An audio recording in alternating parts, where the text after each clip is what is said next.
সবাইকে স্বাগতম আজকের টিউটোরিয়ালে। শুরু করে দিচ্ছি আজকের টিউটোরিয়াল। তো আজকে আমি আপনাদের সাথে আলোচনা করব ডায়নামিক টাইপ নিয়ে, dynamic type in C sharp, সেটা নিয়ে আলোচনা করব। তো লাস্ট টিউটোরিয়ালে আপনাদের সাথে আলোচনা করেছিলাম ভার নিয়ে, তো সেটা একটা ডাটা টাইপ ছিল। তো আজকে আমরা নতুন একটা টাইপ নিয়ে শিখব, সেটা সম্পর্কে জানবো, ডায়নামিক টাইপ সম্পর্কে। চলেন আসলে আমরা সেটা নিয়ে একটু জানি। What is dynamic type? C# 4 or .NET 4.5 introduced a new type that avoids compile time type checking. So C# 4 and .NET 4.5 ফ্রেমওয়ার্কে আসলে এই ডাইনামিক টাইপটা ইন্ট্রোডিউস হয়েছিল প্রথমে, তার আগে থেকে ছিল না। আসলে 4.5 ফ্রেমওয়ার্কের থেকেই আসলে ডাইনামিক টাইপটা ইন্ট্রোডিউস হয়। আর এটা মেইনলি টাইপ চেকিংটা, কম্পাইল টাইম আসলে অ্যাভয়েড করে। সো এটা যখন টাইপ চেকিং হয় তখন আসলে কম্পাইল টাইম হয় না, এটা রান টাইম গিয়ে টাইপ চেকিংটা হয়। সাপোজ আমাদের যতগুলো প্রিমিটিভ ডেটা টাইপ আছে, সো ভারের ক্ষেত্রেও সেম। সো প্রিমিটিভ ডেটা টাইপের ক্ষেত্রে যেটা হয়, আপনার কম্পাইল টাইম ডেটা টাইপটা চেকিং হয়ে যায়। সাপোজ আপনি একটা ইন্টিজার টাইপের ভেরিয়েবল নিলেন, সেখানে আসলে আপনি ভ্যালু অ্যাসাইন করে দিলেন 10। সো সেটা আসলে কম্পাইল টাইমই চেক হয়। আপনি যদি দেখেন ওই ইন্টিজার ভেরিয়েবলের মধ্যে যদি আপনি স্ট্রিং টাইপ ডাটা দেন, আপনাকে কিন্তু আটকায় দেয়, তাই না? রান করতে দেয় না। সো এটাই হচ্ছে আসলে, আপনি যদি এখানে ডাইনামিক টাইপে যদি ভুলও করেন কোনো প্রবলেম নাই, সেটা আসলে রান টাইম গিয়ে এক্সেপশন আসবে, কম্পাইল টাইম আসলে ও চেক করে না। সো এইটাই বলে যে avoid compile time type checking, আসলে কম্পাইল টাইম টাইপটা চেকিং করে না। So dynamic type means that you can store any type of value in the dynamic data type. So dynamic typeটা আসলে এমন একটা টাইপ যেখানে আপনি আপনার মতো করে যত ধরনের যে কোনো ডাটা আপনি চাইলে স্টোর করতে পারেন, যে কোনো টাইপ, যত প্রিমিটিভ টাইপ আছে, এবং আপনার মন মতো চাইলে আপনি কোনো অবজেক্ট, যে কোনো ক্লাসের অবজেক্ট বা যে কোনো ডাটা, যে কোনো টাইপের ডাটা আপনি চাইলে এখানে স্টোর করতে পারেন। Because type checking for dynamic type of variable take place at run time, যেটা আমি অলরেডি বলেছিলাম যে আসলে সেটা ভেরিয়েবল, যেই ভেরিয়েবলটা আসলে প্লেস হয় আসলে রান টাইমে গিয়ে। ওকে, এটাই ছিল আসলে ডাইনামিক টাইপের সংজ্ঞা বা ডাইনামিক টাইপ এইরকম। সো আমরা পরের স্লাইডে চলে যাই। Dynamic type syntax. সো সিনট্যাক্সটা সি শার্পে কীরকম সেটা যদি একটু দেখি। সো এই dynamic type can be define using the dynamic keyword. So আমাদের ডাইনামিক টাইপটা ডিক্লেয়ার করার জন্য অফকোর্স আমাদের ডাইনামিক যে কিওয়ার্ড আছে সেটা আমাদের ইউজ করতে হবে। ওকে, এর dynamic type change it type at run time based on the value of expression to the right of the equal operator. So dynamic টাইপটা চেঞ্জ হয়, ডাইনামিক টাইপের টাইপটাই চেঞ্জ হয় আসলে ও বেসড অন ওর ইকুয়ালের ডান পাশে যেই ভ্যালুটা থাকে আসলে সেটার উপর বেস করে আসলে তার টাইপটা নির্ধারণ হয়ে যায়, টাইপটা চেঞ্জ হয়ে যায়। সো ওর মধ্যে যেই টাইপ থাকে তখন আসলে ওইটা ওই টাইপের মতো আচরণ করে। আচ্ছা, তো the following example show how A dynamic variable change it's type based on it value. So আমরা একটা এক্সাম্পল দেখবো। সো ডিক্লেয়ার করার জন্য আমরা অলরেডি বলেছিলাম যে আমাদের ডাইনামিক কিওয়ার্ড ইউজ করতে হয়। সো আমরা এখানে স্ক্রিনে দেখতে পাচ্ছি ডাইনামিক। সো একটা নাম দিতে হয়, নর্মালি আমরা যেরকম করে ভেরিয়েবল ডিক্লেয়ার করি একটা নাম দিতে হয়, তাই না? সো একটা নাম দিলাম ডাইনামিক ভেরিয়েবল। সো আমি এখানে ডিরেক্টলি ইনিশিয়ালাইজ করে দিলাম 1। দেখেন ডাইনামিক ভেরিয়েবলের মজাটা আসলে কি।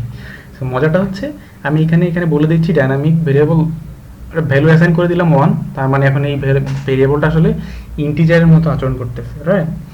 সো আমি সেম পরবর্তীতে এসে পরের লাইনে এসে আমি এই ভেরিয়েবলকে কল করছি, কিন্তু দেখেন আমি স্ট্রিং রাখতেছি, hello world.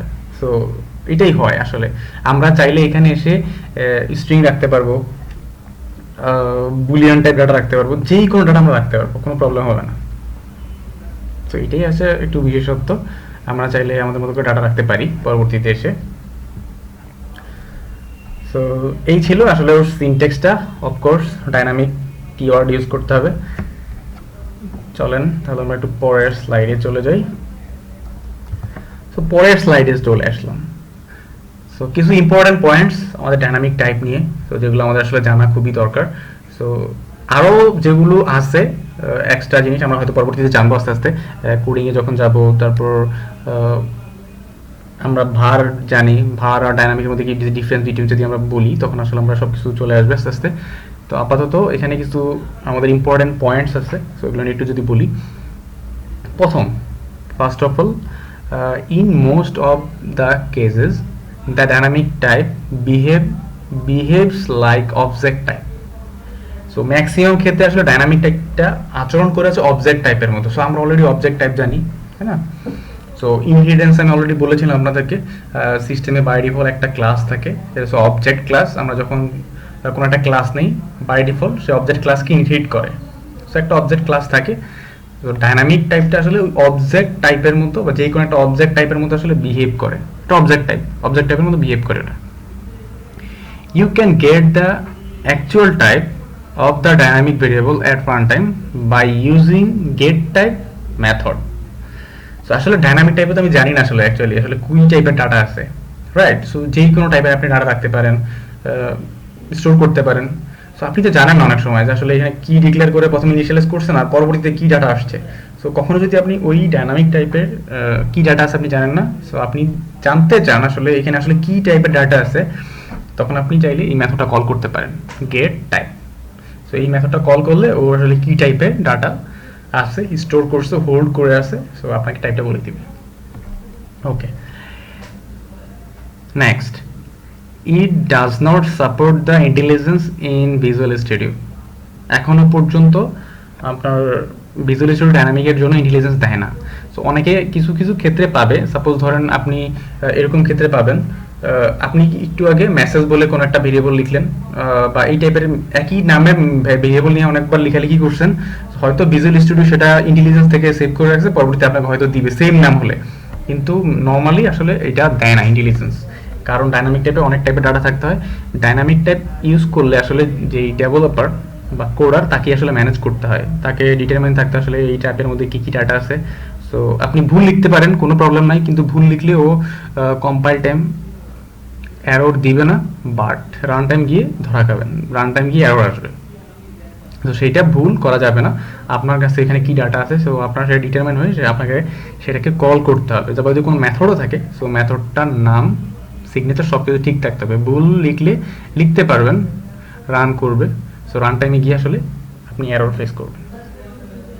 Okay, next, the compiler does not throw an error on dynamic type at compile time if there is no type checking for dynamic type.